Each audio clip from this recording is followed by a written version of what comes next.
Namroblema ang 46 anyos nga si Alexis Flores Suarez kaya pilang iyang negosyo nga halublak sa mga nadanyos diyang nahugbak ang parte sa highway sa Lower West Marahan, Barangay Marilog proper Davao City nitong Biyernes sa gabi. Bago pang gisugdan ni Alexis ang iyang negosyong halublakan sa lugar. Dugang pangita-unta niya kini kay duna na siya'y anak nga nagtunga sa college. Hinulaman pa ni Alexis ang kwarta nga iyang gikapital sa negosyo. Kapin 30 mil sab, sumala niya ang nahana og nadanyos sa iyang negosyo tungod sa landslide. Nahuman na mo ito sir, mga 900 plus, mga hapit 1,000 na ito kabuok, katong harbisono na ba, para ibaligyan na to. O siminto nga, 23 kasako, balas nga, pulo ka kubiko. O katong mga payag, katong mga net, mga screen, katong mga sintanan.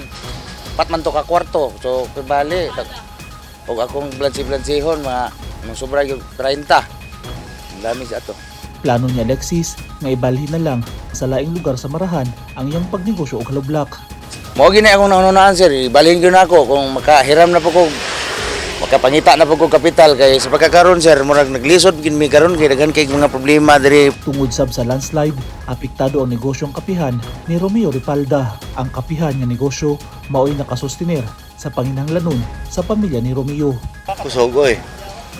Kaya kaman truck rin, hunungan namin truck rin. Pikin niya siya, 24 hours ako na sa sira. Sayang, ay, kaya maura ko na yung Panginoon, tiguang na gud mi. Among panginabuhian sir kanang magtinda-tinda lang gud sir. Maura jud na among kuan panginabuhi. Nya karon kung kuan man mi mabalhin man mi dito sa sulod. Unsa man namo among panginabuhi sir. Gawa sa gagmayng tindahan, napilsab sa landslide ang balay sa pamilya ni Shirley. Muna-muna ang pagpaningkamot ni Shirley aron lang unta dunay kakuhaan ug income nga ikasuporta sa iyang pamilya. Apan nahanaw ang tanan tungod sa pagdahili sa yuta. Kusog-kusog gud gamay sir kanang makapalit kag bugas ana ba pang bugas lang kay man may laing kuan pangita. Ako pong bana wa man pangita sir. Mahalinan mi sir, igo ra pud na may palit og bugas. Sumala sa barangay Marilog proper, apil sa ilang gipangitaan og paagi na mahatagan og panginabuhian ang mga pamilyang naapektuhan sa landslide. Gawa sa pagpabalhin sa ilaha ngadto sa gitaganang nga relocation area. Subay sa report, 14 ka pamilya ang apektado sa landslide sa Marahan.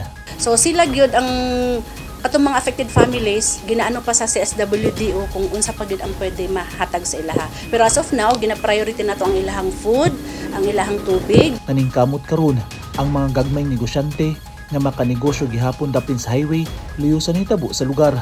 Sa mas luwas sinuon sila nga parte sa highway nagnegosyo.